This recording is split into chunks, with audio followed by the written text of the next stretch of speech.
Diabetes and obesity మీరు కలిపి డయాబెసిటీ రెండు పక్క పక్కనే ఉంటాయని చెప్పారు కదా సార్. బాగా లావుగా ఉన్నవాళ్ళు షుగర్ లేకపోయినా కూడా షుడ్ దే వరీ, వాళ్ళు ఆందోళన పడి కొంచెం జాగ్రత్తలు తీసుకోవాలంటారా? ఇంకా అది ప్రోగ్రెషన్ ఉంటుంది కదా. అంటే వెరీ ఫ్యూ పీపుల్ వాళ్ళు డయాబెటీస్ రాకుండా పోవచ్చు, కానీ most of them ten towards that.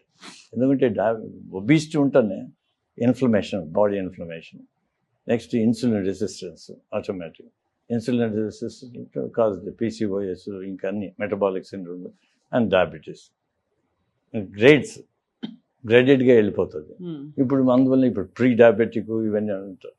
మాత్రలు ఇచ్చేది కాదు, వాడిని మార్చేట్టుగా ఏం చేయాలనేది మనం ఆలోచించాలి. ఇప్పుడు ప్రతి ఒక్కడికి మందులు ఇచ్చి లేకుండా ఇది ఇచ్చి ఆపరేషన్ చేసి జరగవు. ఎందుకంటే 10 మంది అయితే 10లో ఒకడైతే చేయొచ్చు. ఇప్పుడు 10లో 9 మంది ఉన్నారు. అదే ఎంతమందికి చేసుకుంటూ పోతాం అంతే. ఎంతమంది ఉన్నారు? మిలియన్స్ ఆఫ్ సర్జన్స్ కావాలా, మిలియన్స్ ఆఫ్ డాక్టర్స్ కావాలా. మీకు కావాల్సింది అందరికీ పాలసీ మార్చాలి.